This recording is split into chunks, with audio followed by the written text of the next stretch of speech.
ca información deportiva. Noia acollera o 7 de marzo o cuarto Memorial Tono da Silva. O Liceo converterase no epicentro do boxeo galego cunha velada que reunirá combates profesionais, neoprofesionais e, por primeira vez en Galicia, boxeo birmano.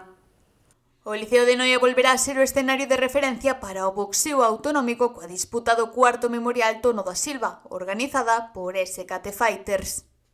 Este memorial, que no seu cuarto ano, quere ser un recoñecemento á figura de Tono da Silva como deportista que un grandes logros, pero ademais como un entrenador pois que aportou moito ao deporte de base no boxeo. A velada abrirá as súas portas ás 6 da tarde e contará cun cartel de alto nivel no que destaca o regreso ao cuadrilátero do puxil local Silvestre Gómez.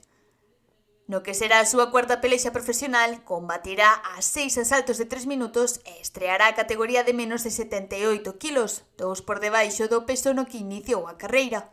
En fronte terá o venezolano Melvin, un rival coñecido pola súa contundencia. Ten un combate duro contra un rival moi experimentado de Venezuela, que va, como dijo aquí mi entrenador, va a KO por combate ganado casi.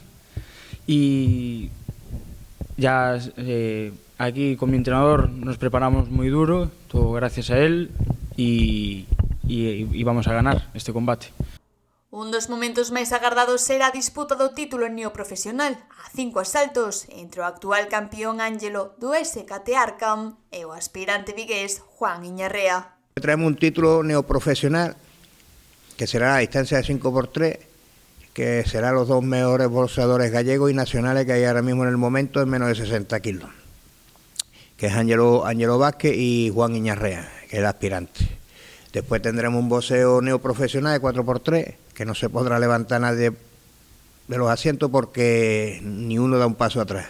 A cita fará tamén historia ao incluir por primeira vez en Galicia un combate de boxeo birmano. Decir que esta velada vai a contar con varios combates tanto profesionais como neoprofesionais e amateurs, e ten unha novedade que é tamén un combate birmano. Vai a contar con púxiles galegos e tamén con outros que veñen de outras partes da península.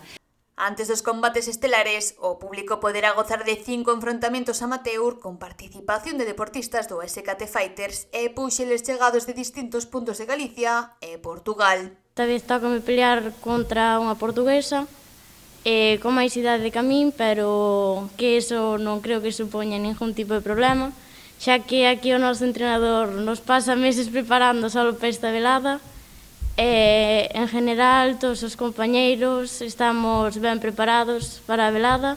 A organización agradece o apoio do Liceo e do Concello para consolidar este memorial anual en lembranza de Tono Silva. As entradas xa están á venda de maneira anticipada e Noia prepárase para vivir unha nova e grande noite de boxeo.